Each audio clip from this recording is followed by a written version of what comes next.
Hey everybody, this is Sarah. Welcome back. I am so excited because in this video, I'm going to be showing you guys my new baby chicks. At the time of this video, my babies are all 6 days old. Oh, aren't they cute? Boy, that yellow one, she gets into all sorts of trouble.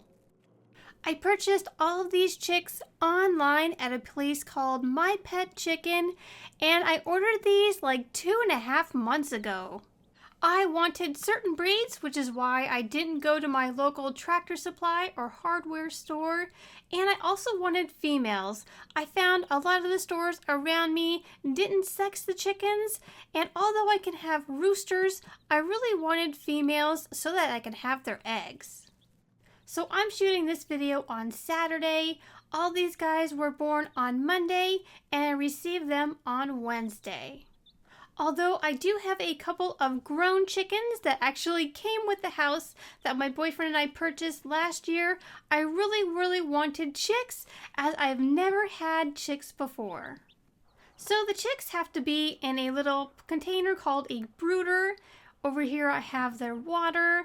And then this is their little food, and I keep having to refill it. And then over here is where they stay nice and warm. Instead of using the heat lamp method to keep them warm, I'm actually using a couple of heating pads, and these always stay on. It's supposed to resemble an actual mother raising them because they would usually go underneath a mother hen to stay nice and warm and feel protected. You can see I built a wire frame so that the heating pad on top goes over it, and then there's an additional smaller heating pad on the bottom floor.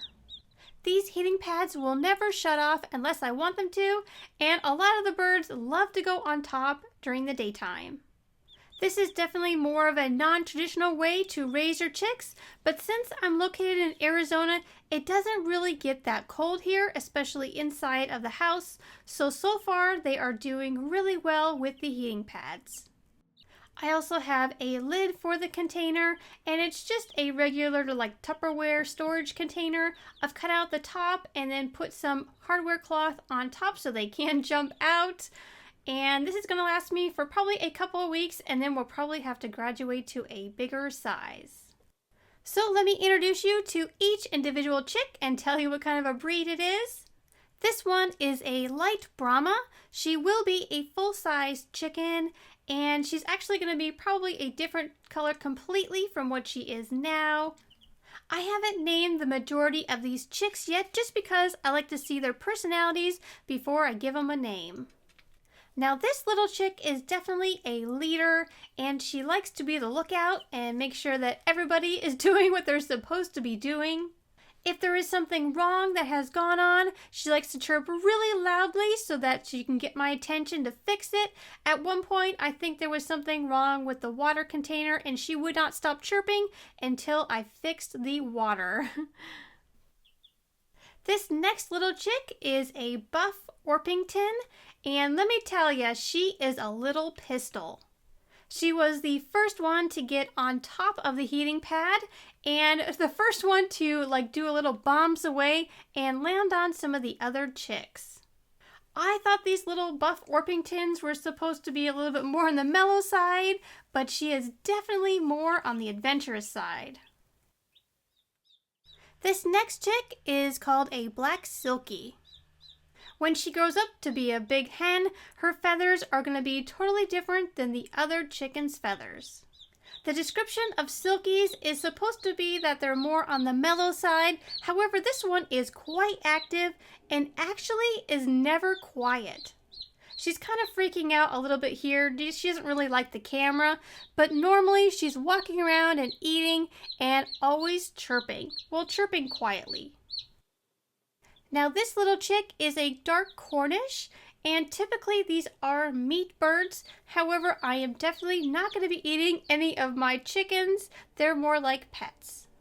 She has a really interesting feather pattern, especially the black marks around her eyes. It totally reminded me of Egyptian makeup, so I thought I would name her Cleopatra, Cleo for short.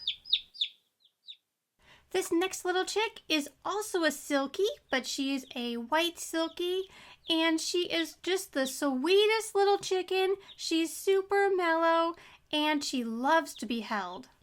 This poor little thing got sick on Thursday. She seemed really listless and lethargic, so I ended up giving her some medication. In fact, I ended up giving everybody medication just to make sure that everybody didn't get sick like she was. She seems to be doing a lot better, and I really hope she can pull through. This next little colorful bird is a white-crested black Polish. She is totally a spunky chicken for being so tiny, and she can never mind her own business. She always has to see what the other chicks are doing. She never likes being left alone, even while she's sleeping. Now, I did order 7 chicks, and you've only seen 6 so far. This was the 7th chick, and unfortunately, she did pass away. I don't know why she passed away. There was nothing externally that I could find that was wrong with her. Sometimes chicks just have a failure to thrive. She was really lively though, and then the next minute she just keeled over and was gone. This was completely devastating. I think this happened sometime on Thursday, and I was so distraught. I was just like crying all day. Well, I hope to do an update video on each of these chicks weekly so you guys can see their progression as they grow. I love how they're all different colors, so they'll all be completely different chickens. Well, thank you guys so much for watching my little chick video. I hope you enjoyed it. I think they're so adorable, and I just love having them around. Thank you guys again, and as always, I will see you in the next video.